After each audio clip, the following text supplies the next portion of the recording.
No, we don't. Good evening. Welcome to the regular meeting of the Board of Education. Today is Monday, August 25th, 2025. It is 5:30 p.m. Will the secretary please call the roll? Ryan Hoagland Jackson. Here. Art McLeod. Here. Dr. Alicia Johnson. Here. Nathan Graycheck. Here. Dr. Nicole Perry. Present. Charlie Fulbright. Here. Thank you. Unfortunately, tonight we are not able to have translation, interpretation from voces, but in the next meeting we should have them back. I will now entertain a motion to approve the agenda consideration for additions or deletions. President Fulbright, Trustee Johnson? I have some adjustments Okay. to the agenda. I'd like to, in reports and recommendations, A, it should be Dr. Harvey, not Greg Bish. And then for B, it should be Greg Bish and not Dr. Harvey. And then under 8, new business, if we can add F, the oath of office for the new board member. Okay. Any support? It's been moved by Trustee Johnson, supported by Trustee Perry. Any discussion? Hearing none. All in favor say yes. Yes. Yes. All opposed say no. Motion passes. Public comment. The Battle Creek Public School Board of Education recognizes the value of public comment on educational issues and the importance of allowing members of the community to express themselves on district matters. We have 2 opportunities tonight on our agenda for public comment. The Board of Education requests you fill out a public participation form with contact information. And as you come up to the microphone, please state your name.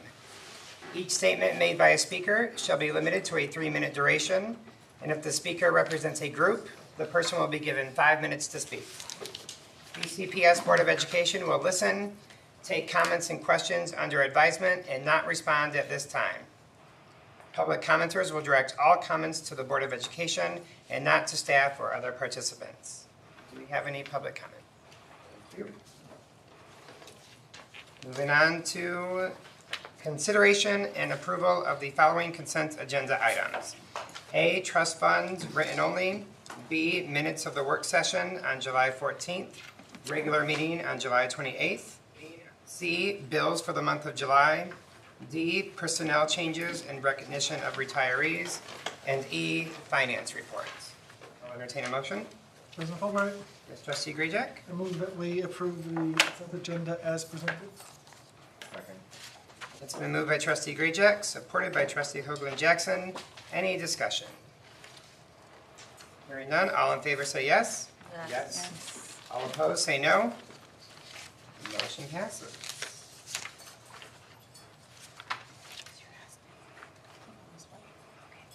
So we will, so next is the discussion, and the President's coin is going to be pushed off a little bit because the person is on their way. So let's move to B. Let me read this for the public and the candidates. For the public and candidates, we wanted to be transparent with you on how the process is going to work tonight. After a further review of the candidates, we now only have 5 that currently live in Battle Creek Public School District. I will call each candidate one at a time up to the podium, and they will have 3 minutes to introduce themselves and tell us and the public about themselves and why they feel like they would be a good fit for the BCPS board. After the introduction of candidate 1, we will go around the board table and ask a question. Each candidate will get the same 3 questions. During the question part, the other 4 remaining candidates will be across the hall in the conference room while we ask the questions.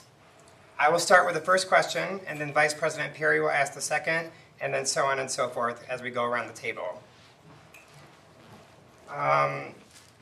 Once all 5 candidates have answered the 3 questions, the board will have discussion on the candidates and any notes that we may have taken. During this time, the candidates are welcome to come back into the boardroom. If you look on the agenda after this, and new business, section A, this is where I will entertain a motion to nominate or to appoint a candidate. So a board member would then nominate a candidate. If candidate 3 gets nominated first, then we will take a roll call vote. A candidate needs 4 yeses to win. If candidate 3 gets 3 yeses and 3 no votes, then the voting is done, and I will wait for another board member to make another motion for a nomination. This process continues until we get a candidate that has 4 yes votes. If by chance candidate 3, who was the first nominated, gets 4 yeses, then they would be selected for the seat, and we would not need to vote for the other 4 candidates. If none of the 5 candidates get 4 yeses, then the board will have a discussion and talk about each candidate to try and get 4 yeses for a candidate. If we still cannot get 4 yeses for a candidate, then it moves to the Calhoun Intermediate School District, and they will appoint someone on their own without our input. The 5 candidates are in no particular order, and the order does not reflect the impact or the outcome. Does any board members have any questions? Okay. Candidate 1 is Brandon Phoenix. So you can come on up and introduce yourselves, and if the other candidates could go, yes? I'll take them to the conference Oh, room. perfect. I'll signaling that they can come. Okay. You can follow Jose. Hello, how are you? 3 minutes. I don't need a microphone, do I? Nope. It's all in the sky. It's mic'd. That's nice. When I was here 7 years ago this month, it was the microphone. I had to talk to the window. Hold on 1 second, sorry.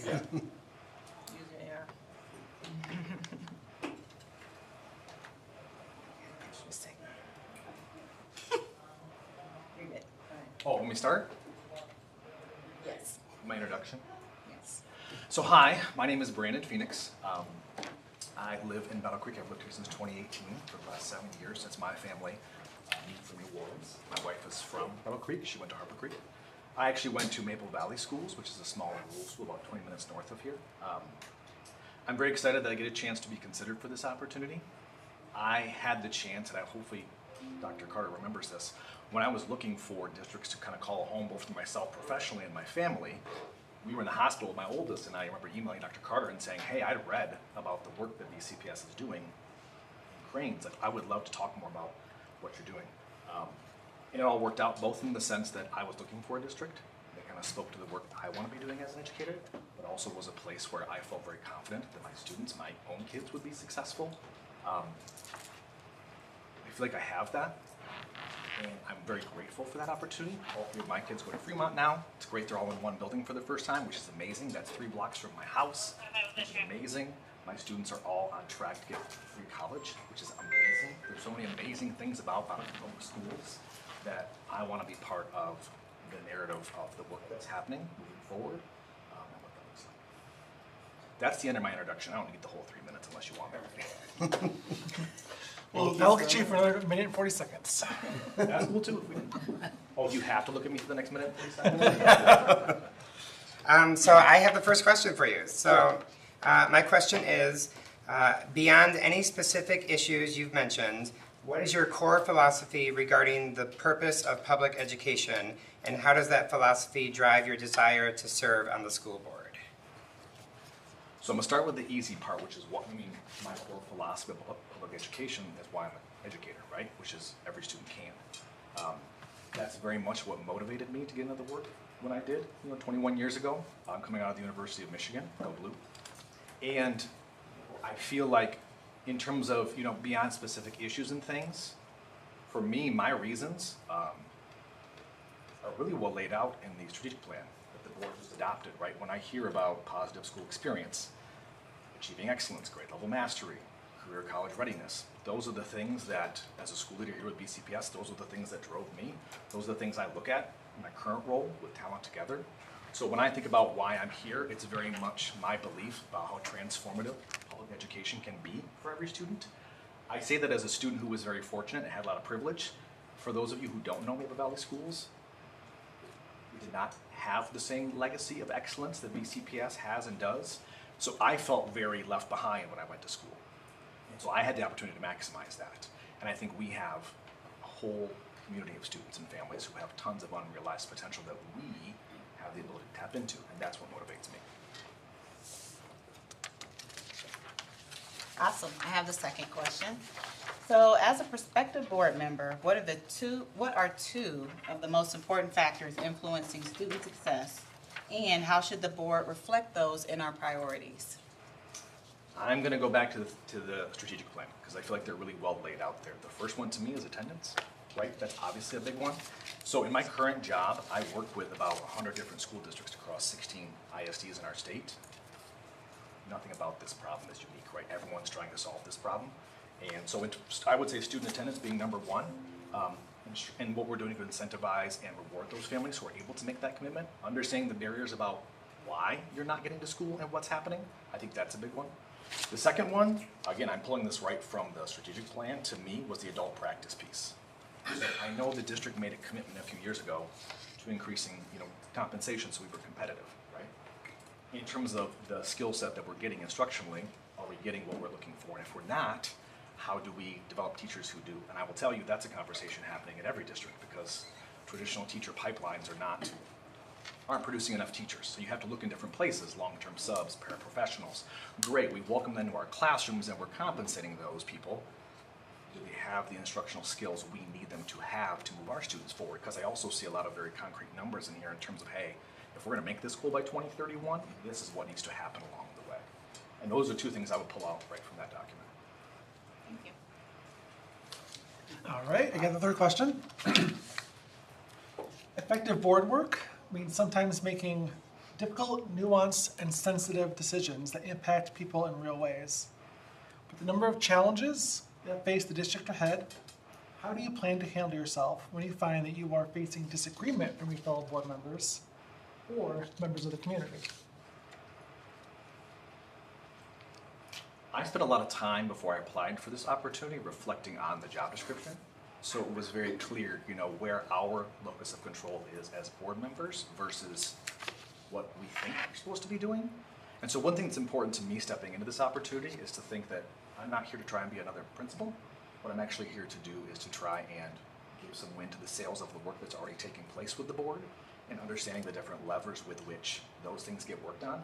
So some of these concerns and complaints individuals may have, maybe things that aren't within our locus of control. Maybe there's conversations already happening about those items that maybe it's my role to maybe not illuminate those certain things. I think disagreement, I'm going to use Dr. Carter's term, cognitive press. That's what I do in my job right now with the organization I work with, working with districts who are facing these issues and understanding we have different needs that have to be met. I think it's something I'm actually really good at professionally, and I think I really want to contribute that to the work the board's already doing.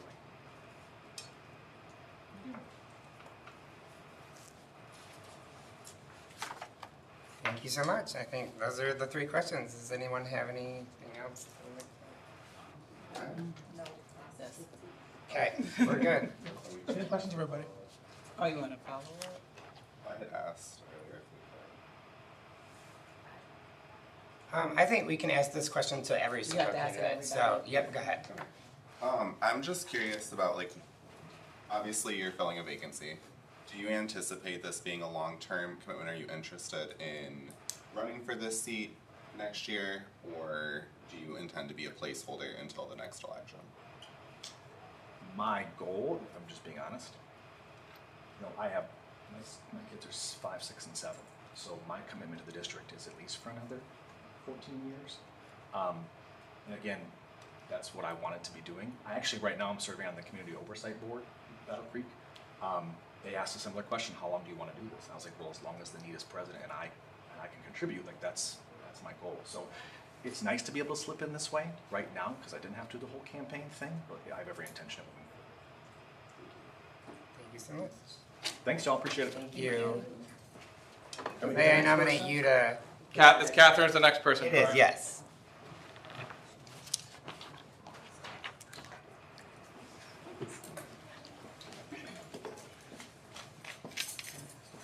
Should we?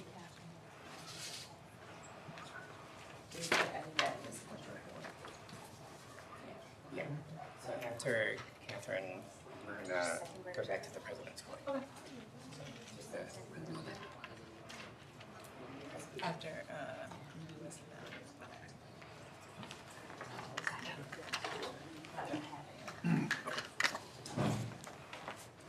Good evening. Hi. Okay, you get 3 minutes to start for your intro, and then we'll ask you. Will I have 3 minutes for each question? No, we won't time your answers to the questions. This is just your intro, Just what? just your introduction. Oh, my introduction? Well, as you know, I'm Catherine LaValle and very happy to be standing in front of you this evening. It is a remarkable time because I'm so impressed with the number of people interested in this particular open Board of Education seat. I think that's really important to see the community's interest in you as a board and what you are trying to do. My background is something I'll just review briefly because it's a pretty long one. Michigan State intern who did her student teaching at Wilson School years ago, as well as became an intern with Penfield Schools for 2 years in 1979, 1980. Did face a layoff at one point, but luckily was hired back as a Title I teacher for Penfield Schools on a half-time basis, and then I was able to take on a 4th grade position with Penfield Schools when that particular teacher was named principal of Penfield Schools. In fact, she and I interviewed for the same position. So she got the principal job, I got the 4th grade teaching position. But had 24 years of teaching at Penfield Schools, mainly fourth grade, as well as even when I wasn't full-time, I did do some substitute teaching. And I really felt good about that experience because I wanted a taste of what substitutes or our guest teachers go through. But then 8 years as a principal at the Dunlap building for 4th and 5th grade. I retired in 2010, became a tutor with the Binda Dyslexia group, and that lasted until COVID hit. And it was really a big challenge when COVID hit. The program tried to move on, but it was really difficult because that Binda tutoring dyslexia experience was a one-on-one relationship with the kids. I was fortunate to work with 2 girls as well as a young man who just recently graduated from Lakeview High School with honors. He has gone on to Western Michigan University to be in chemical engineering. He's had 2 intern jobs already. He's just doing so wonderful. And I know that the Binda Dyslexia Center kind of morphed over to SLD for a reason, because it was important for their sustainability to have grant money to continue some type of dyslexia training. But then served as 10 years on this fantastic Board of Education in the area. And it's one of those things where as you saw in my letter of interest, I'm still keeping busy. I have a ability to want to help.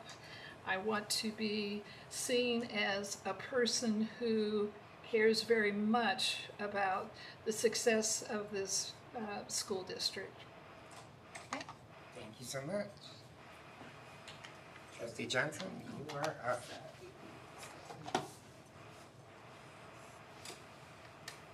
Okay. So beyond any specific issues, what is your core philosophy regarding the purpose of public education, and how does that philosophy drive your desire to serve on the school? Public education is really beneficial for certainly all kinds of students, but it's to the framework that I really think that it makes for a strong nation, a strong state. When I first began teaching in the state of Michigan, we were probably in the top 5 with education practices that were just outstanding, so mighty strong. Special education services were offered at such a level that was just incredible, because I had grown up in the state of Indiana, and special education classes just weren't run the same way as what I saw in Michigan. So my philosophy is a strong education enables the learner to be successful, to achieve their dreams, to be able to be a well-rounded citizen. And I think the way to do it is public education has to be at the forefront. Yes, we can be creative and do all kinds of changes with many ways of delivering education. One thing we learned during the COVID years is we could innovate with virtual Zoom meetings. But after a while, that really, I think we all found out that you get tired of it. And even though right now some people are continuing their lifelong learning through getting a degree online, completely online. So those innovative changes are really beneficial to hopefully the people who want to explore them and to make sure that they want to be able to be flexible enough in making sure that they want to be able to learn as much as they can. And one of the things I'm really big on, I still am a lifelong learner, and I see value in that. I never believed when my father turned 45 years old, he had to learn a whole new career. And that was shocking because he was just the best at what he was doing. But he was let go because he was reaching that magic age of 50 when corporate wants to do away with the experience that is in that field. So lifelong learning is also one of my biggest interests because it will never run out at all.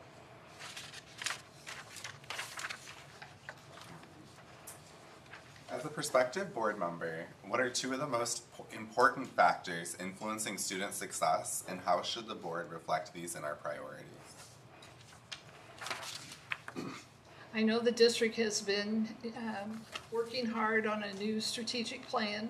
That strategic plan is going to be that focus and vision for what the students are preparing themselves to be learning, as well as letting the staff know what is they are required to be delivering to their students. And it's one of those things where great communication has to be in place in order for that strategic plan to be instituted, so everyone's on the same page, everyone is focused for that desire to make sure that every student achieves some way, somehow.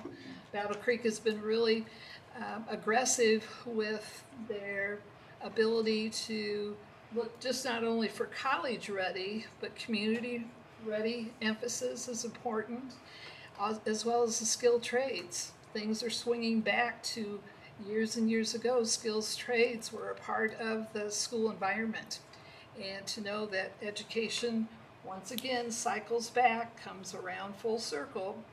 And it's just, it's exciting to know that our students would really have a lot of opportunities for whatever they want to choose to do.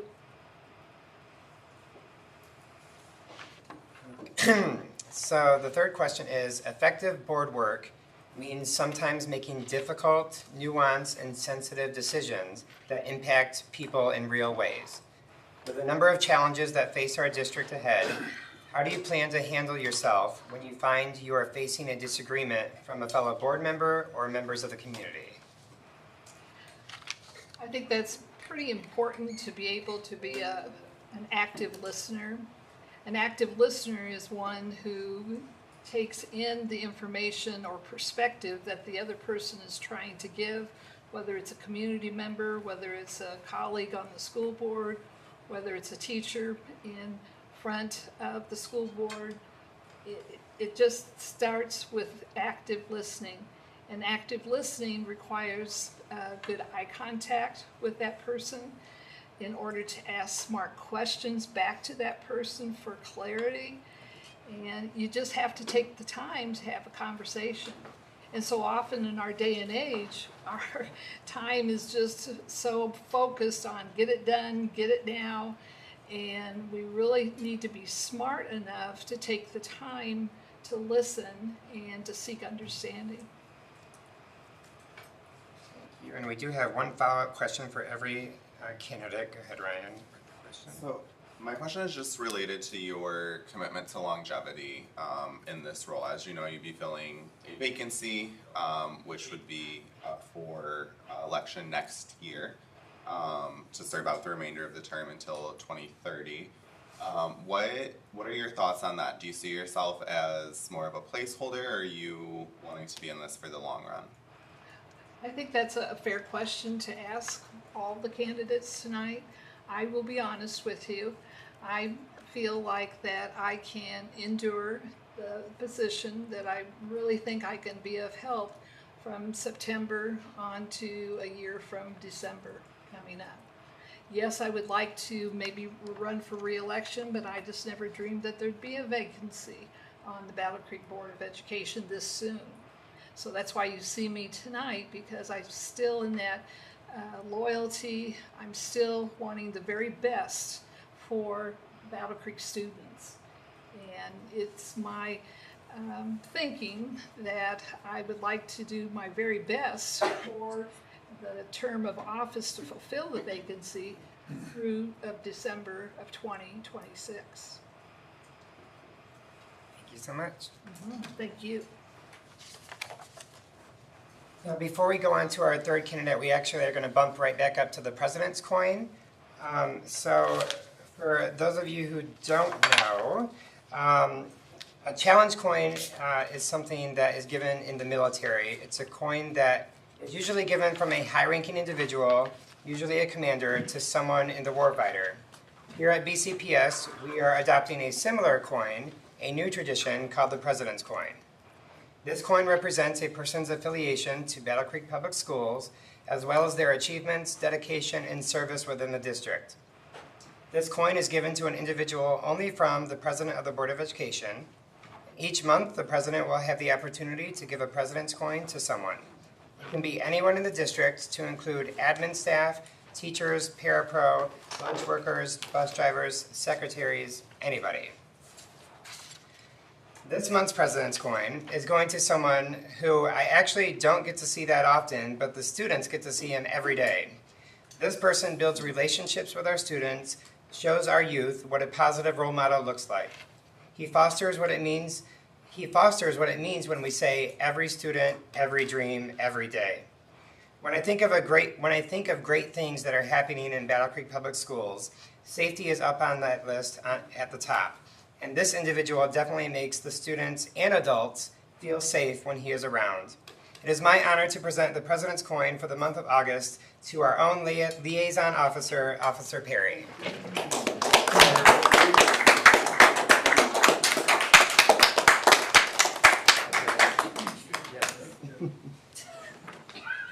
Get a picture. We have to have a picture. My bad. Can't get out of that. Coin and run. Thank you guys. Congratulations. Well deserved. Okay, now we will bring up our third candidate, Kate Flores. You will have 3 minutes to introduce yourself. Hi, everyone. All right, thank you. Good evening, trustees, Superintendent Carter, staff. It's wonderful to see you all. My name is Kate Flores, and it's a pleasure to be able to be here, and thank you for considering my application for the position. I want to start by telling you a story from this weekend. We had a neighborhood gathering. I live on 76 Laurel Drive, sort of behind Fremont and the hospital area. And we had a neighborhood gathering, and actually the first time that we've ever done that. And we had a couple new families on our street, and families with young kids, and two-year-olds and a 1-year-old. And these were families that recently moved into the district from places that they didn't have connections to. And I was really impressed to get to know them and hear their stories, and for them to be able to ask me about, well, what do you think about Battle Creek Public Schools? What do you think about Fremont? And so it was one of my joys because as a parent, of kids who have been part of the district since preschool, since we have walked along the pathway of the district transformation from the kindergarten, I think maybe the first year of the kindergarten readiness program on up. It was a joy for me to be able to tell them I highly recommend Battle Creek Public Schools and Fremont International Academy, and that we have had an incredible experience there, and that we as a family are highly committed to this district and to make it successful. And so that is why I'm here, because ultimately, for now 10, 15, actually if I go back 20 years, even potentially more, I remembered when I applied for this that I had volunteered here, as a high school student years ago at Post Franklin. It was one of the first things I did in high school as a volunteer. That was sort of a fun memory. But I have had this commitment to the district, and it has been one of my greatest pleasures to be a partner, as a community partner to the district, especially in my prior roles as the executive director of VOCES and the youth programming that we have implemented in the district, and to be able to launch that. What a pleasure a little bit ago to hear you talk about VOCES interpretation program. That was a program that I launched, and it's also one of my pleasures to be able to make a concrete difference in our community and for inclusiveness in our community. And I've walked along the path since BC Vision in some of the strategy for the district, and it's been my pleasure to be of support to the superintendent in strategic planning in each moment through the transformation process, in the work with the Kellogg Foundation. And so that's why I'm here, because this district matters to me. Our children matter to me, most fundamentally of all. That is the key, that is the vision, that is the dream, right? For our children to be able to learn and to be able to grow and thrive in their potential. And so thank you. Thank you. Okay, I have the first question. So the first question is, beyond any specific issues that you've mentioned, what is your core philosophy regarding the purpose of public education, and how does that philosophy drive your desire to serve on the school board? So I'm a strong believer in public education. I believe that education is a transformative experience for our communities, for our society. Education is an opportunity for all children to develop their potential, to learn and to grow, and to become parts of a community and part of a thriving society. And so I think public education has a fundamental role in that. And in its best form, it helps transform our society for the better. All right, next question.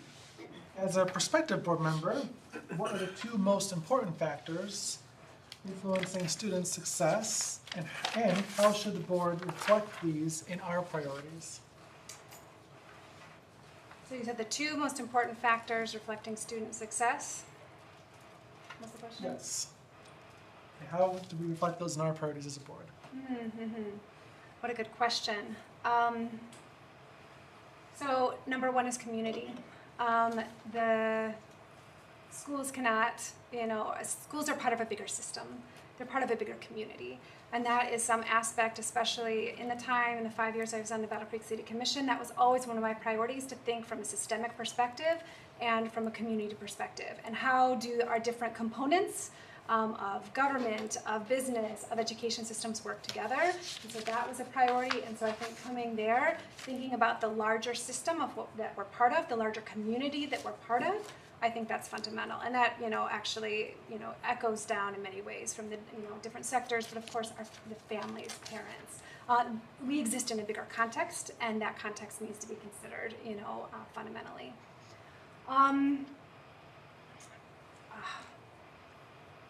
Number two, gosh, so again, the question is around those things that impact most. And how do we reflect those in our priorities as a board? I'll say the other thing I think is fundamental is staffing, teachers and staffing. And again, this is an aspect that as a parent I see every day. It is the thing that I also think can also be the most transformative when students have people who care about them, school districts, staff, and again, that's teachers and staff. There's lots of different roles. To have people who care about them, who show them that they matter, that they're valuable, that they believe in them, that makes the fundamental difference. Schooling can be, quite frankly, in the worst of cases, schooling can be harmful. It can be damaging to children and to families.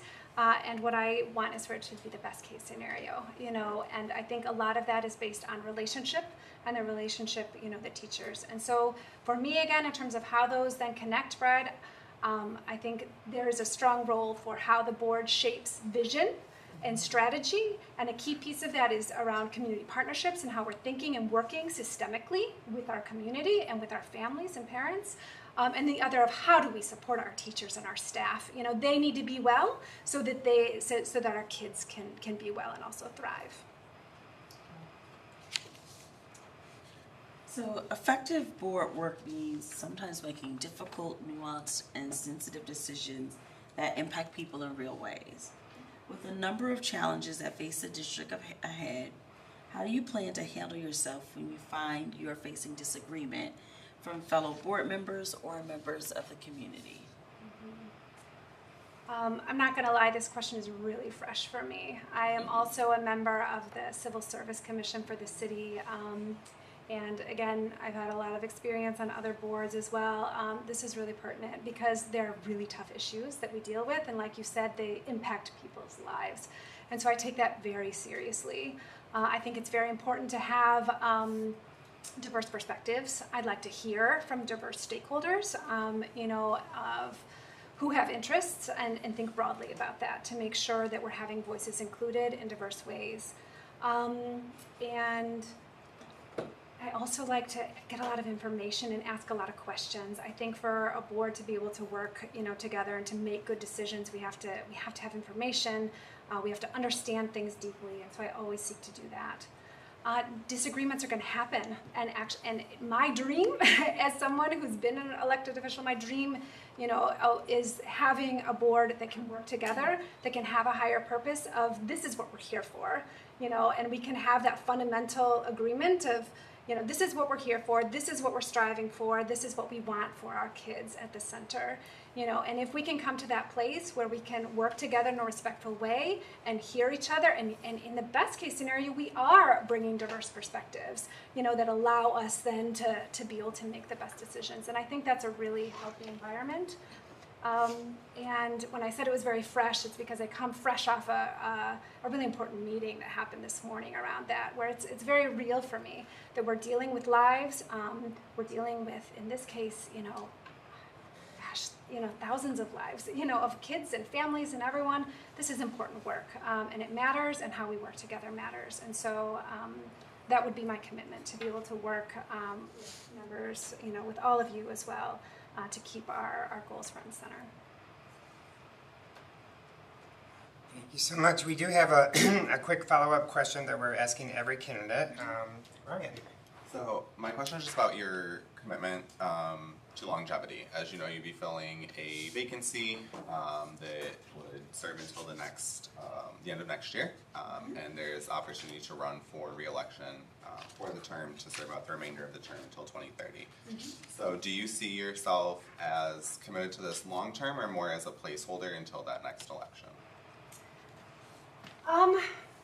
I would say that I have absolutely a commitment to the district in the long term.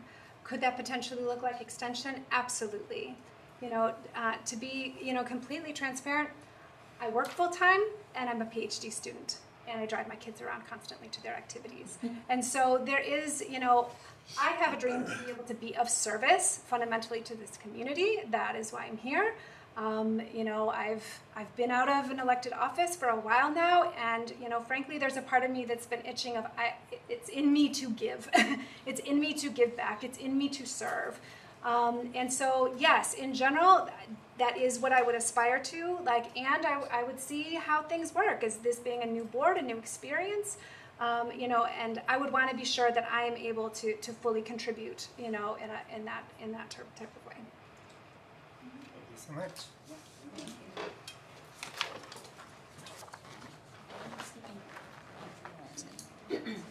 He requested not to speak, so we're skipping him. I apologize, I left. I'm actively listening. Oh, okay. Take anything you want from under there. Oh, I think I just gave you my pen. I sort of got back in the recesses, but.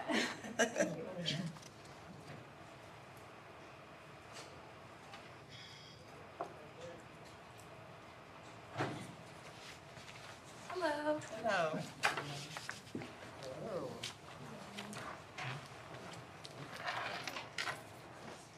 Hi, I am Nylia Smith. I'm a recent graduate of Clark Atlanta University. I graduated with my bachelor's in elementary education. And that's a little bit about me. You get 3 minutes, sorry, I was not ready, so. I mean, 3 minutes. yeah, if you're done, you're done, but you can say whatever you want to introduce yourself or tell us about yourself, or, if not, we can go into the questions. The questions are fine. Okay. Perfect. Ryan, you're First. Yep. Okay, so beyond any specific issues, what is your core philosophy regarding the purpose of public education, and how does that philosophy drive your desire to serve on the school board? Thank you. My current philosophy would be bridging that gap between urban learners and getting the actual education that they deserve, in a sense. I feel in public schools there are a lot of disadvantages to students, well, students that face a lot of disadvantages, such as not being able to eat breakfast in the morning, or the proper school supplies, those extra credentials as like studying after school or after school programs and stuff like that. So I feel like my current philosophy is that everyone deserves a chance and they all need to be seen. I feel like everyone deserves a chance to be seen. I'm just a tad nervous. You're fine, you're doing great. Great. Well, I have your next question. Let me just flip my paper. As a prospective board member, what are the two most important factors influencing student success? And how would the board reflect those in our priorities? Would you mind repeating that one more time? Absolutely, yeah. As a prospective board member, what are the two most important factors influencing student success? And how should the board reflect these in our priorities? Thank you. I feel one of the first main important factors would be support, not only from their parents, but from the community as well, and the people that they see every day in their school halls, or a principal, secretary. I feel like it starts with support. Everyone needs that support, even myself, like, coming in here today, I had to have someone give me a support talk. I feel like once you have a good like sense of support and a great foundation to start from. The second one would have to be their resources. I feel like resources play a huge part in any child. Once you're exposed to those things, in my personal opinion, for me personally, they go very far. Like, if I wasn't blessed to have received scholarships to get higher education, I wouldn't really be here today. So I feel like it's all about your support.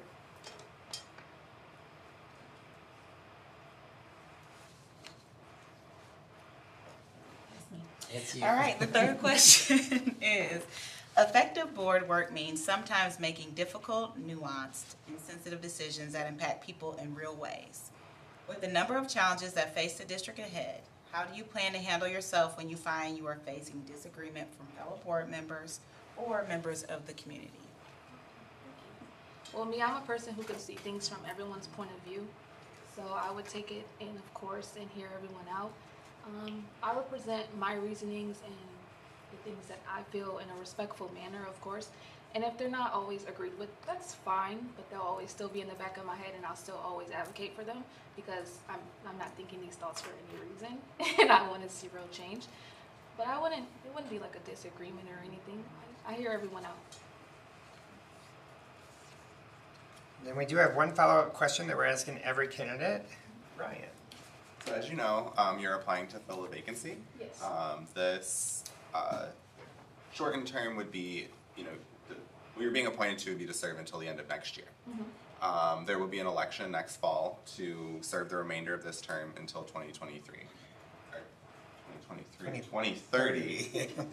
Trying to take us back in Take us back. time. Yes. Oh my goodness. 2030, I apologize. So my question is, do you see yourself running for this seat, committing to this long term, or do you see yourself as a placeholder just to help kind of keep things going in the interim? In all transparency, just a placeholder. I am freshly to the education system, so I just kind of wanted to get a feel for things and see how it works in the inside, and not so much just like the classroom setting, because I feel like bridging that gap in between is very important, and I wanted to get into, so just temporary, get a feel for it, you know. Okay, thank you for your honesty. Thank you. Thank you. Thank you. Yep. Have a nice day. You too. Thank you.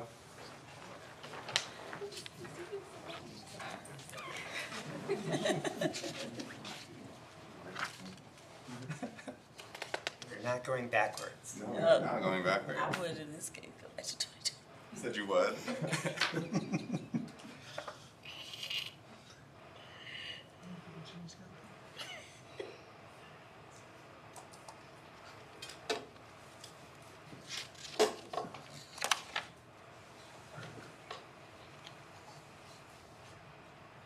Who asked that last question?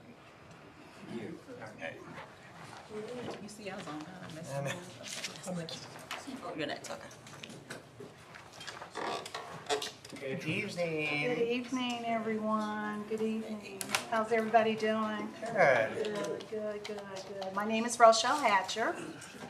Do I also give my address 139 Ann Avenue? Battle Creek? Oh, yes, Battle Creek, okay, 37. Well, of course, I'm here tonight because I showed interest in being a part of the school board.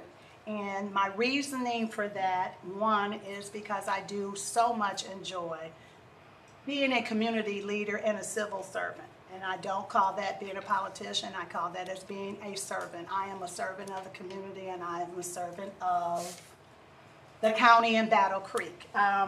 Most of you probably do know because you read it, but 6 years as a Calhoun County Commissioner. And I've always believed in grassroots work. Okay, I'm not stuck too much on, you know, we have to do it this way. I just believe in grassroots. But why am I here today, or why did I pick the board, school board? Well, I think we're in trouble. Okay, personally as a country, personally as a community, I see our community struggling, all right? And I think that, well, I know for a fact that I am not the future, okay? I was some years ago, but that slid on past. But I am not the future. The future are our children. And that's where I don't want to see some of the things that I do see currently right now continually to happen in our school districts and with our children. I want to see them strive. I raised 2 children in the school district and a granddaughter, and I'm completely, totally pleased. But I do know that it takes a complete, you guys have probably heard this, a whole village. And our parents need so much help these days. You know, and a lot of times we focus on kids, but also too, parenting needs help. I'm going to say this too right quick because I have a minute left. I work in a industry where I am helping adults in our society that cannot make it and cannot do things, certain things that they should be able to do. But they can't for whatever that reason is. I would like to make sure that somewhere the buck just kind of stops and we really started trying to focus. And I see this as the first stepping stone towards how our community, Battle Creek school districts, all of them can grow and we can just grow with it. So you probably don't hear too much about, school board members, but what the school board does, they do a lot for our community. So I would just be interested in doing that, and I'm too much of a kid at heart. I was telling the other lady to be a school teacher or anything like that because I'm a gigantic kid. But, I do see that some decisions are being made here that are wonderful. Thank you so much. My time is up. I'm like, just in case, Art, you were looking at me like, what's wrong? My time is up. But I just want to just right quick to say that, because I'm the last person. Oh, okay. I just want there's nobody else after me. So I wanted to say though, just right quick that I'm sitting in a room with a lot of talent and a lot of heart and a lot of people, and it's a hard decision, okay? But it is an honor to be able to just be here and to just say that and to just share my time in this with you guys right now. So I really do appreciate it. Thank you so much. We still have more questions for you. Oh, no, y'all didn't ask questions. Yeah, we got people. Let's go right.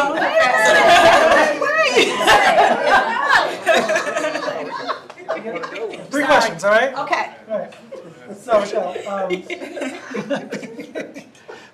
beyond any specific issues that you mentioned, what is your core philosophy regarding the purpose of public education, and how does that philosophy drive your desire to serve on the school board?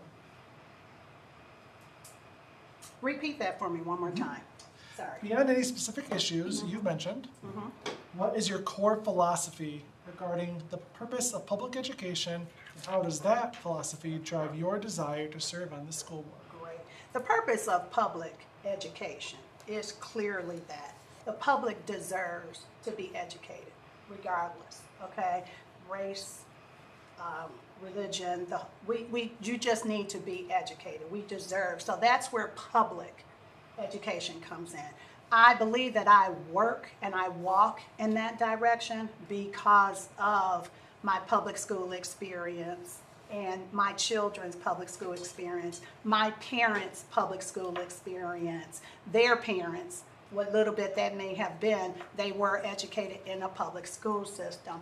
And I think that that is something that should be available to everyone. It's almost just like decent, clean, sanitary housing. Everyone's entitled to that and should have it. So everyone's entitled to be able to speak. It just goes right along with it. So I think that it's great for our community. I don't like the ideal, to be honest with you, of seeing my public schools leave from my neighborhood and be gone. I don't like to see schools closed up. I don't understand why schools should ever have to close because, of course, it's in a community and that means your community is leaving. If you don't have enough children to go to a school in a district, that means you're losing somewhere along the line. So that is where I work. I would work with that. I see that as my community. I see that as what I should be doing for my community. Just making sure that schools, it all stays public and it stays free here. Yeah. That was it, right? Oh, it's me. That was his. As our prospective board member, what are 2 of the most important factors influencing student success, and how should the board reflect these in our priorities? 2, that's interesting. There are so many, but 2.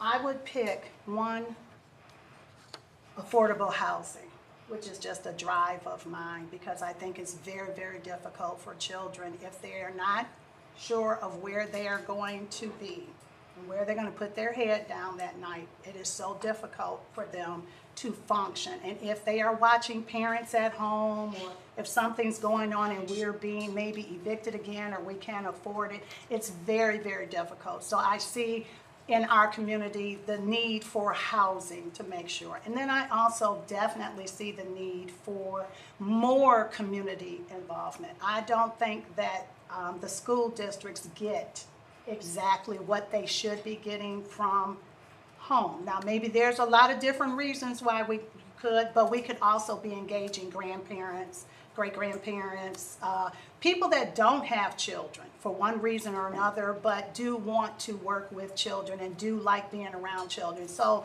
there's a lot more that we can give other than, or that we can go and provide than just parenting. So those would just be 2, Alicia, that just off the top of my head. But if I was to sit down and start, if I wasn't standing here nervous as heck, I could probably come up with a whole page. But I'm going to say 2. I'm going to say housing. And I do see a need sometimes for food insecurities. I understand that is, but that's one that we always repeat, foods.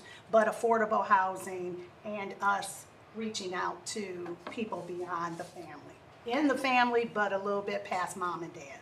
Yeah. So, effective board work means sometimes making difficult, nuanced, and sensitive decisions that impact people in real ways. With the number of challenges that face the district ahead, how do you plan to handle yourself when you are facing disagreement from fellow board members or members of the community? I mean, disagreements happen, and out of disagreements come great decisions and great ideals. So if you don't disagree with someone and everybody agrees, I mean, what are we doing? We all agree. So disagreeing is not negative, or it's nothing to, fear or to be concerned about. We disagree, and we're going to agree to disagree, but hopefully that doesn't hold us back. Hopefully we don't stay there. Hopefully we know that there is a bigger picture. As my mother used to say, keep your eye on the prize. So the prize is not that you're arguing or you have a disagreement. The prize is what we're so heated up about that, build on that energy that we're so heated up about, but not the person or not the topic. We just want to get through it. So that's the way I see disagreeing, or someone disagreeing with me. Yeah. So life's too short. We do have one quick follow-up question that we're asking every candidate, and Ryan. So, me again. As you know, you are applying to fill a vacancy. Yes. So the appointment lasts until the end of next year. Yes. There will be an election next fall to serve the remainder of this term until 2030. Mm-hmm. Do you see yourself, if you were selected to fill this vacancy, as a placeholder until that next election, or are you committed to the longevity of serving out the remainder of this I would be committed to the longevity. I would definitely run again for re-election. I'm so used to saying that, I'm sorry. I would be running for the seat permanently, on the board. Yes, yes. Thank you. Thank you so much. Thank you. Woo! You survived. Somewhat. She goes into the room. Do you want me to bring everyone Yeah. back? now. Everyone comes back? They can if they choose to. Yeah. Everybody comes back? They can if they don't choose have to. They don't have to? Okay. Oh, yeah, they leave us. Right. So, we don't really talk about them now, right? Okay. It's kind Let's of move on to reports and recommendations. A, Fremont before and after care. Dr. Harvey. marinate for a while. Is that nice?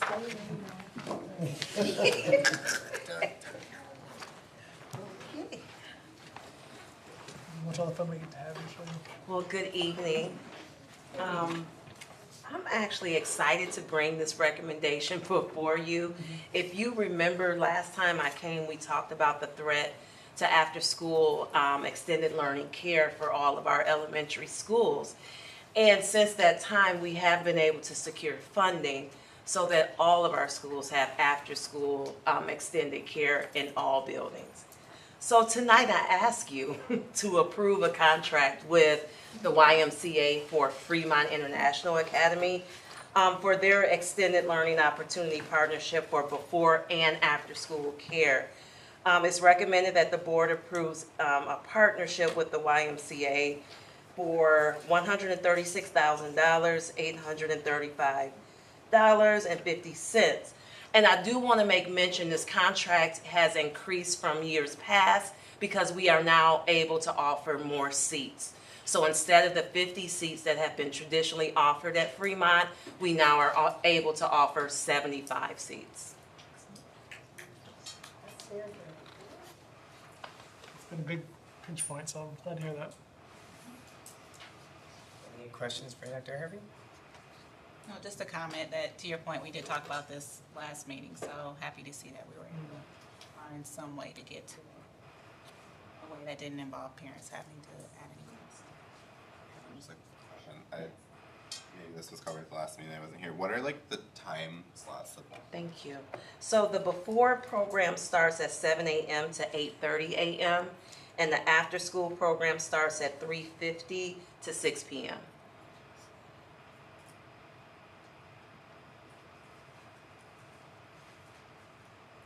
Thank you so much. Moving on to B, HMHPD, Mr. Bish. Hi, everyone. So I'm here today to talk about HMH into reading professional development. So last year, Battle Creek Public Schools adopted Into Reading as our new elementary reading core curriculum program. With that purchase with 35M grant, we were able to get 1 year's worth of professional development. So going into year 2, we would like to sustain some momentum. However, we know that we don't necessarily have the financial freedom that we would like to be able to get all sorts of professional development. So we try to be a little bit more financially responsible and conservative this year. So we're requesting that we approve an allocation of $23,800 from Title II funds. What this would get us is 3 3-hour webinar packages for our teachers, 2 in-person full days, and that'll either be a full day training or it'll be a half-day training with a half-day of support for coaches and principals. And then also 2 Into Reading, they call them the 4+1 Coachly packages. Coachly is an on-demand instructional coach through HMH that you can, if coaches are looking to plan a PD coming up, they can say, hey, at 12 o'clock, I need someone to pop on for half an hour to talk us through how we're going to do this professional development. And it's unlimited. So ultimately, our instructional coaches would be getting these licenses so that they would have year-long support through essentially whenever they would need it. But we are going to strategically use it with our instructional coaches to plan for our TTI sessions where we're going to be going through book walks, looking ahead at the next unit with teachers. So we're going to be working with the HMH reps to plan those and get ready for them. And that comes with 2 full days of in-person support that the reps would come and they'd work with our principals and coaches in buildings. So yeah, we're slimming it up. So instead of saying that we have 6 days of PD, we're trying to get a little bit more creative. The Coachly plan is a little bit more cost effective, right? But I think that if we use it efficiently, we can definitely get our money's worth for it. Does anyone have any questions for me? So is this PD for the instructional coaches? Yeah, so each license to get this on-demand support costs money. So for all of our elementary buildings, the instructional coach would have a license. So if they were working with teachers and they said, for Unit 5, we want to, we really want to get some support on how we teach the standard, the coach could then set up a meeting with one of the HMH reps to join their PLC and give them support. So they can support the whole group. The coach is the only one who has the license though. So the coach would definitely be the gatekeeper of that support. Yeah.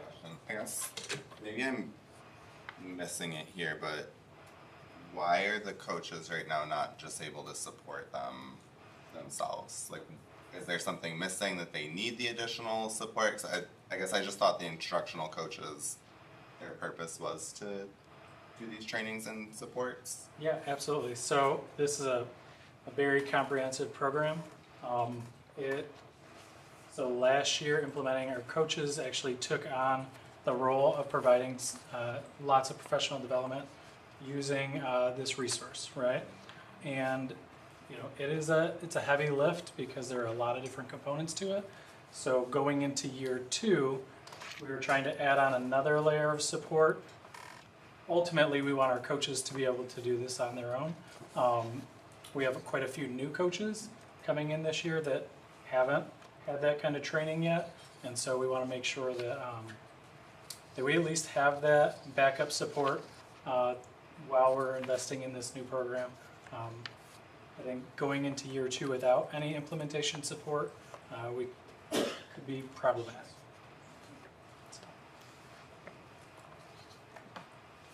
Thank you so much. Did that answer your question? You saw me thinking. Right. That's so funny. So I think a different way to explain it is the trainer model. And so the instructional coaches who are experts are getting deeper training so that they can be better support for the teachers. What we have to consider is that teachers are teaching one grade level, instructional coaches are giving professional development to kindergarten, first, second, third, whatever buildings that they're in. And so this allows them to be more, to get more training so that they can be better instructional coaches for the teachers. Thank you, because I was like, oh. And the question that was swimming around in my head is, we've had a year, is it working? It is what working? So the supports, is it the support that the instructional coaches feel like they need, and is it helping them be more impactful?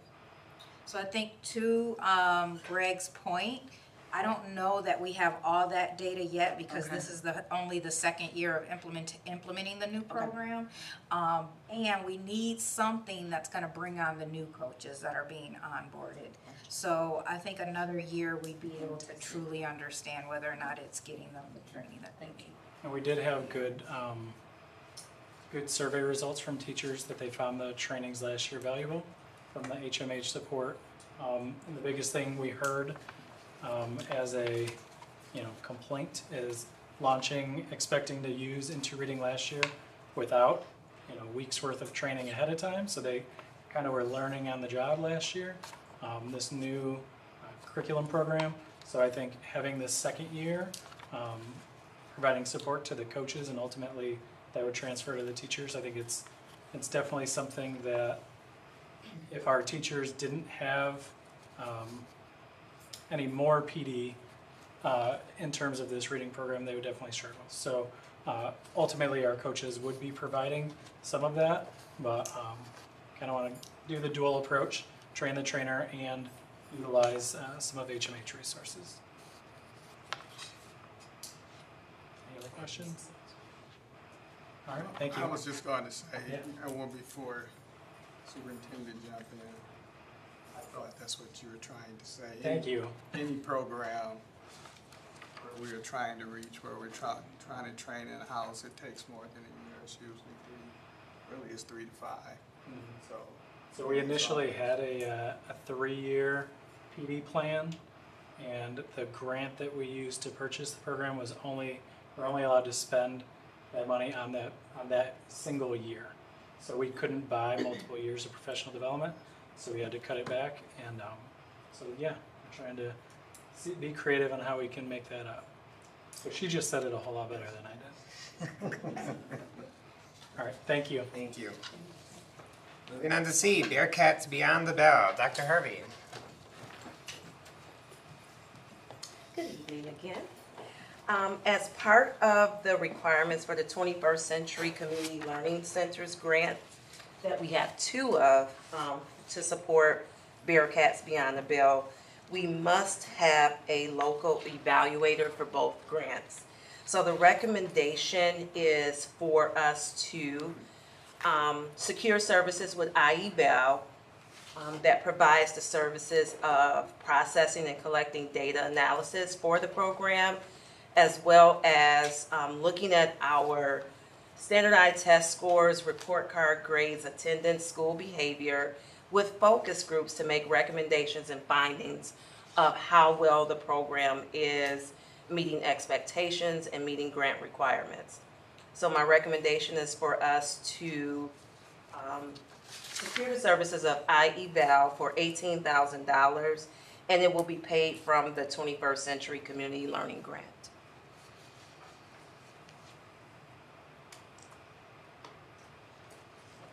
Okay. Any questions? Very good. Thank you, Dr. Harvey. Moving on to D, Principal Coaching and Mentoring. Dr. Henry. Good evening, Board. It is recommended that the Board consider approval of the state-mandated principal coaching and mentoring for our 7 school-based administrators with fewer than 3 years of employment in their new roles in Battle Creek Public Schools. In your board packet, it specifically outlines MCL 380.1 1249B10 that mandates mentorship for new administrators. District leadership has identified a highly qualified retired administrator who previously served as Chief Human Resource Officer and a former accomplished principal. This mentor coach will conduct monthly face-to-face meetings with each mentee. Mentees will have unlimited ability to contact the coach. The coach will serve as a comprehensive thought partner who will conduct instructional walkthroughs with feedback given. This is an ongoing opportunity and relationship for mentees to address concerns. The mentor will assist the mentee in preparation for important meetings. In closing, approval is recommended for contracting services with Sheila Dorsey Consulting LLC for the state mandated principal coaching and mentoring using WKKF grant funds. President Fulbright? Yes, Trustee Perry? So I have a question related to the consulting firm that we'll be utilizing. Are we going to be encouraging her or working with her to make sure that the things that she is mentoring our principals on are aligned with our school district's new priorities and strategic plan? Absolutely. That was one of the first things that she reviewed relative to this opportunity, looking at the strategic plan, ensuring that it's aligned. Okay. And the teacher evaluation tool, all of those things. Thank you so much. Moving on to public comment. Do we have any public comment? Thank you. Okay, new business. A, consideration to approve candidate for open board seats. President Fulbright? Trustee Perry? I move that we would add Buren Phoenix as our new member on the board.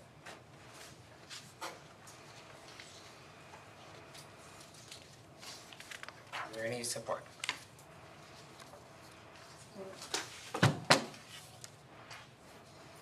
It's been moved by Trustee Perry, supported by Trustee Johnson, that we appoint Mr. Phoenix to the open vacant seats. Any discussion?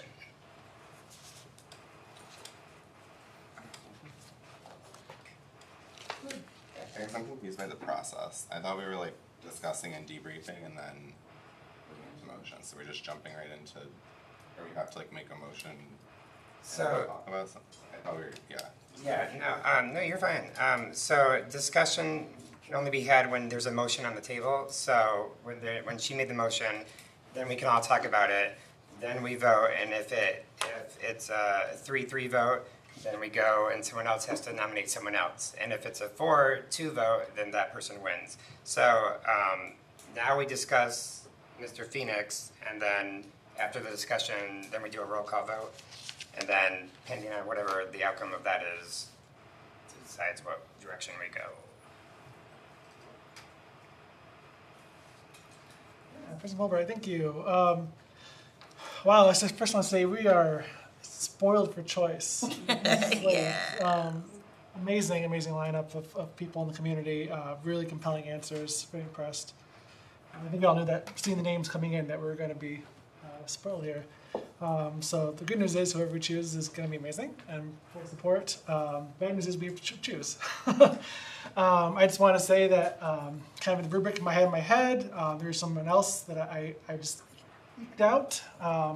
So zero indictment against Mr. Phoenix. I will be voting no on this first round. Yeah, and I'll add next my comments. So as I thought through the questions that we had laid out specifically and the thoughtfulness of each answer, I agree we do have a lot of great choices. The part that rung best with me was the understanding of our new strategic vision. It was something new, but the question very specifically about what are those two important factors were rooted and grounded in our actual vision that we've laid out. So that level of detail, understanding, and focus on what we already have laid out as a board and understanding of what we actually can move forward with. What won it for me for this round. Somewhat echo Nathan. I did have another candidate, you know, not to say like we're even thinking about the same candidate, but I did have another candidate in mind that I thought did slightly better based on kind of what I was looking for bringing to the role. I thought Brandon had really good answers. I felt like they were almost too prepared. So that was kind of my sentiment. Thank you. So as I was listening to the candidate, first I want to thank all the candidates since we are in the discussion role, because as we've said tonight, I think this is the most interest we've had in the board, which makes me happy, which makes my decision even better. But anyway, besides that, again, I wanted to thank the candidates for coming forward. I hope we have this amount of interest next year when we have the election. I thought all the candidates gave great answers. For me, I do have someone else in mind, so I will be voting no on this particular candidate, but I do thank them for his appearance. And I echo what everyone has shared. I am excited about the options that we have, right? The candidates all, I would say, presented themselves very well, and I don't think we could go wrong. So that's a good problem to have. We can't go wrong. I do appreciate Mr. Phoenix's experience. When I think about picking people, I think about what could they add differently to a board, right, in the interest of diverse perspectives. But I think the opportunity we have 1 year, right? So I am considering that, because we were, I don't know if all of us were, but I know most of us were elected into this position. So I do think it's important for the public to have a decision. So for me, I am more so thinking about who can come in more ready to serve, being a board member and having served, you know, however many years I've been on. It took a good 2 years for me to even wrap my head around what it means to be a school board member. So I'm thinking about that for folks who might not get, you know, but it could also be an opportunity to get your feet wet and understand a little bit more about how school districts operate. But I have a couple people in mind. We'll see who gets the most votes, right? I might vote yes a couple times. Well, and then I would just also like to add, I want to vote yes for all 5 candidates, because I feel like they all did great. So for me personally, now I'm just like nitpicking, because I think each candidate would be great at this job. So I also appreciate you all coming out. When I first was appointed, there was 3, and now there's 5.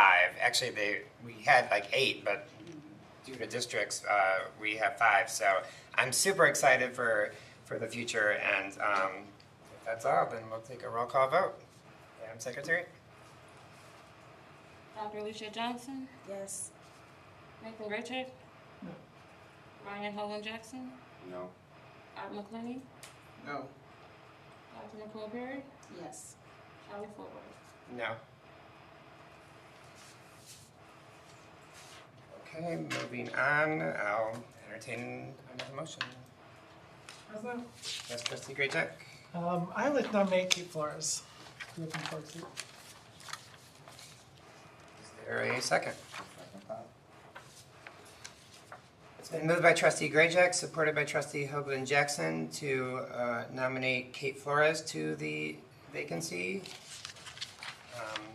Any discussion?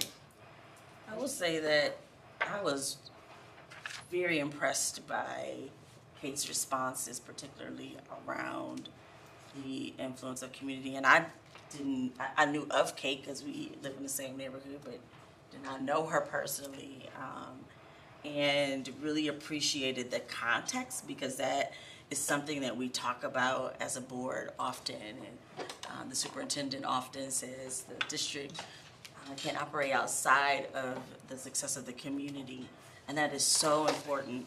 I also appreciated the thoughts about diverse perspectives and the experience. So to my point earlier, someone who has come in with some experience with boards and can start day one. So, yeah. Again, tough choice for sure. What put Kate over top for me was her long history of being a key communicator for district and an advocate for district. I know she's been on committees that we've gone to for strategic plans over the years, and her story really encapsulated it very well about meeting the parents in her neighborhood and being able to be almost excited to say, yeah, actually, I am really excited about the district, and we need as many people like that as possible in our community, and obviously on the board. So, very excited about that opportunity. To add, I also was very, very impressed with Kate. I thought just right from the beginning, I got a sense that she's someone that can really, as we saw here in front of us, tell a good narrative account about the good of the district, be a storyteller and an advocate in the communities for the district, as well as an advocate for the community within the district. I thought the commitment to serve question, she had one of the best answers, that she has a strong draw and commitment to serve, but was very transparent about wanting to feel it out and see if this is the right space for her to make the most impact. So yeah, I would say this candidate would be my top choice.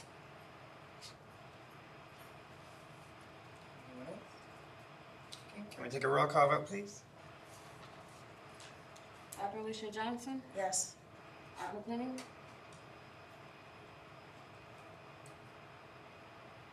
No. Dr. Nicole Perry?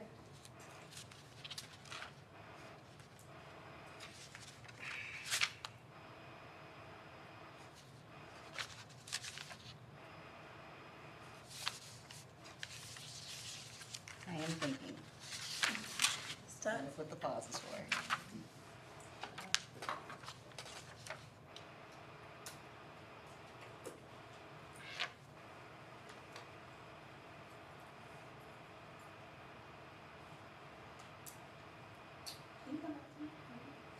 Cynthia Griffith?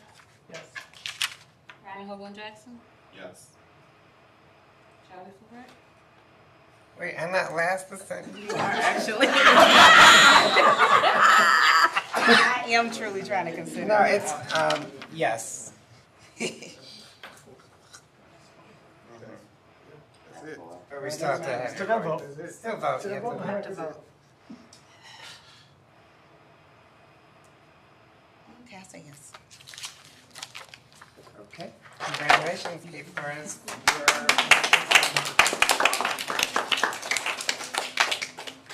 And again, thank you to all 5 candidates for coming out. This is, it's wonderful to see how much invested you are in our community and our district. So we appreciate you all. Thank you. Can we make comments or we wait? I think we should. Yeah, absolutely. Go ahead. Because this really, really was a tough choice. I mean, y'all brought it for us.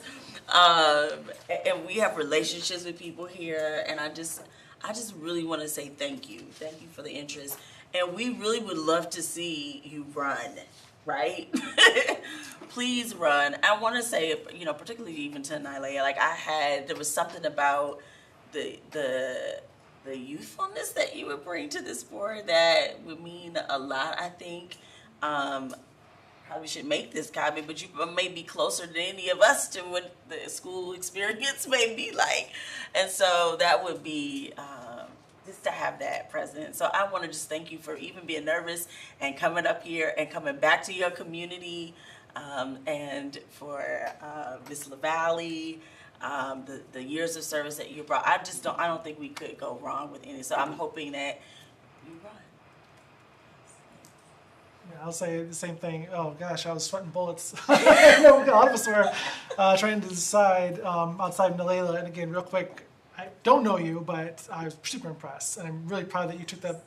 What a brave step coming out here. Thank you. Wow. I look forward to what you're gonna do in the community, for real. The rest of you, I know you all. I've worked with you. I was like, oh, I don't want to make any of you, any 3 of you upset, because I love you all very much. I look forward to working with the continuing district and outside of that. Just finally welcome Kate. We're excited to have you join. Yeah, I think I'll add on there the perspective that I was looking for. I'm sorry, did I? I'm sorry, go ahead. Oh, you're fine, go ahead. I didn't see you over there looking that way. The perspective I was looking for that we lost with Jamisha was an educator. So someone who had been in district, had that experience, that is something we don't have as a board. So I thought we would be adding that back with Brandon. But again, I'm support the decision of the board and what everybody leaned toward. It wasn't about somebody necessarily hitting the ground running, but having that insight, because we are trying to do education. It's not an area I'm strong in.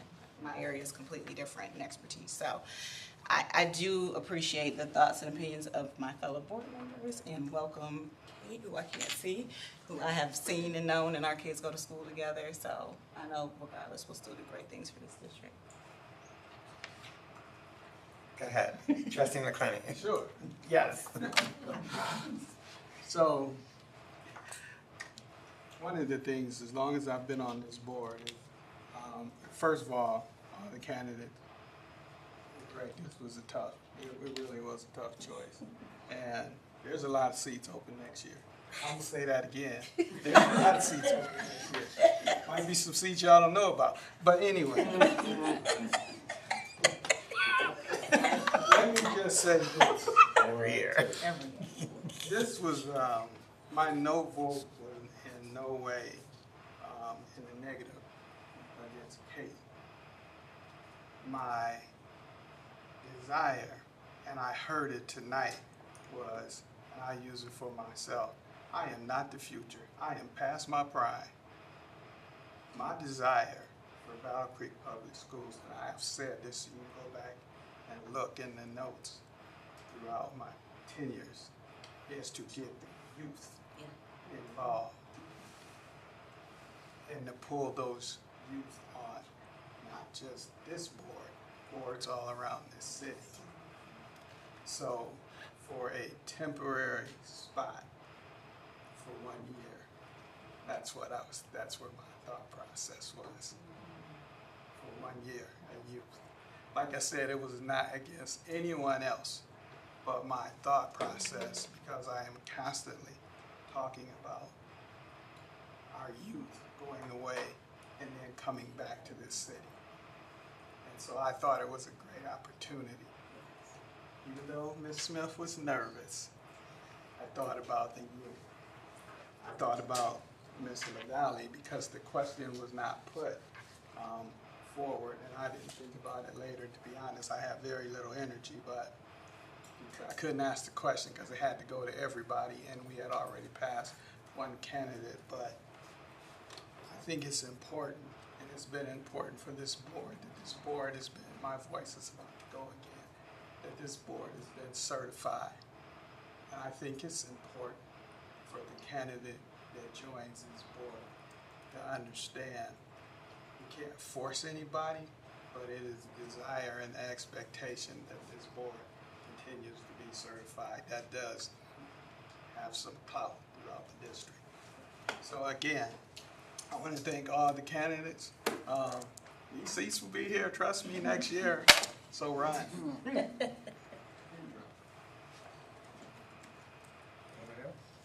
I'll just say thank you to all the candidates. Unlike a lot of the others, I actually only knew one of you going into this. Shout out to Rochelle. But I enjoyed hearing from all of you, and thank you for putting yourselves out there, bringing your perspective, and really excited to work with you, Kate. Moving on to B, Fremont before and after care. I'll entertain a motion. President Fulbright? Yes, Trustee Perry? I move that we approve the Fremont Before and After Care grant and the amount in $136,835.50 coming from the funding source of W.K. Kellogg Foundation grant. Support. Second. Okay, it's been moved by Trustee Perry, supported by Trustee Hoagland Jackson. Any discussion? Hearing none, all in favor say yes. Yes. All opposed say no. Motion passes. Moving on to C, I'll entertain a motion for the HMHPD. Mr. President, I move that we approve HMHPD in the amount of $23,800 in federal funds. It's been moved by trustee Grayjack, supported by trustee Perry. Any discussion? Hearing none, all in favor say yes. Yes. All opposed say no. Motion passes. Moving on to D, I'll entertain a motion. President Fulbright, Yes, trustee Johnson. I move to approve the Bearcats Beyond the Bail, the local evaluator, and the amount up to $18,000 from the 21st Century Grant. Support. It's been moved by trustee Johnson, supported by trustee Perry. Any discussion? Hearing none, all in favor say yes. Yes. All opposed say no. Motion passes. Moving on to E, the principal coaching and mentoring. I'll entertain a motion. Yes, trustee Hoagland Jackson. I move that we approve the principal coaching and mentoring for an amount up to $56,000 to be funded by the WKKI grant. Any support? Support. It's been moved by trustee Hoagland Jackson, supported by trustee Grayjack. Any discussion? Hearing none, all in favor say yes. Yes. All opposed say no. Motion passes. Moving on to F, the oath of office. Will Ms. Flores please come up here? Or actually, you can go to the podium. Yeah. And then we'll just repeat after me, please, and hold up your right hands. I state your name. I, Kate Flores, Affirm that I will support the Constitution affirm that I will support the Constitution of the United States of the United States and the Constitution of the state. and the Constitution of the state, That I will faithfully discharge that I will faithfully discharge the duties of the oath of member of Board of Education the duties of the oath of member of Board of Education of Battle Creek Public Schools, of Battle Creek Public Schools, Calhoun County, Calhoun County, Michigan, Michigan, according to the best of my ability. according to the best of my ability. Congratulations.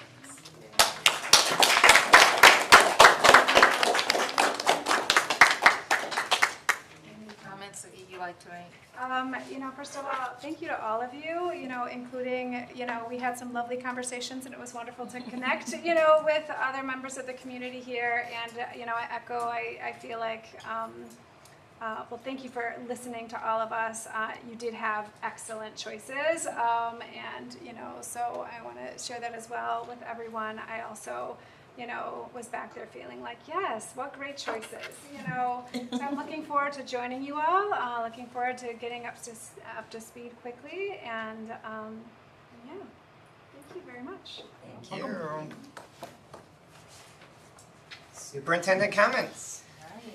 Well, we want to thank, first, I want to thank all the candidates. I just think what an amazing opportunity for Battle Creek Public Schools to have so many individuals who are interested in making a difference for children. And for those of you who are still interested, please run.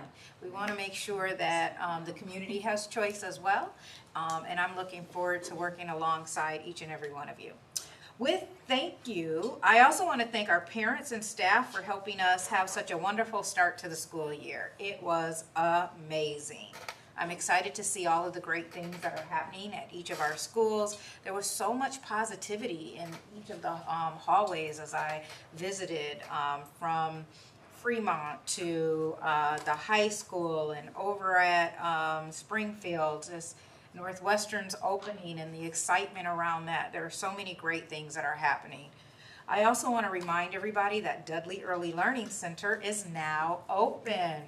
And to the Board of Education, it has passed all the licensing, and so we are ready to roll. That just came in today. So with that being said, we're ready to get all of our students in there and start enrolling children from 6 weeks old to preschool. Please enroll today. And a quick reminder, there will be no school for students on Friday, August 29th, and Monday, September 1st. Yes, Jose wrote the exact dates so that I wouldn't get them wrong. And remember, every student, every day, nope, Every student, every dream, every day. Thank you. Thank you.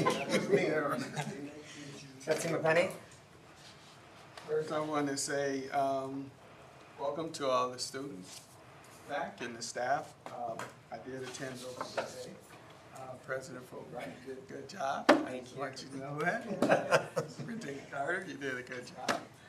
It was great to see the staff and the new staff that we have.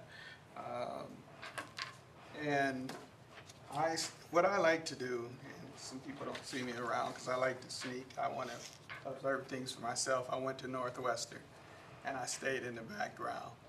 Oh my God, the traffic, it was a nightmare, but it was a great nightmare. I mean, the traffic was backed up to Van Buren Street. We were trying to pick up their kids. And I was talking to a parent. And they were upset. And then we were talking, and I said, you know what? They said, well, you're a board member. And I said, you know, and they said, well, why aren't you upset? I said, because this lets me know that there are people here and students. And I'd rather see this street crowded and overflow. That'll straighten itself out than to see no traffic up here for a brand new school we just did and reopened. So I was excited to see that. I'm sure those traffic issues will work out. And the parents said, I didn't think about that. And I said, that has been the issue with our district. We always have negative thoughts. We don't have the paper for doing that so much, so it's time to pump our district up as we do. So to that parent, I'm glad, if you're watching, I'm glad you looked at it in a different thought process. Even though I did turn around and get in my car and go the other way, but it was really something to see.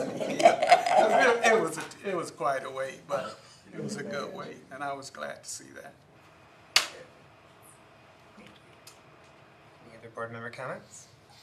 Yeah, I'll just say Happy New Year here for the students, families. I had a lot of fun checking out BC STEM Middle School opening day, and then Fremont, and stood in line greeting people there. A lot of great energy as always. Really excited about all the new stuff going on, especially with Northwestern, and then Dudley Early Learning Center opening today. It's very exciting stuff. Definitely great things happening in Battle Creek Public Schools.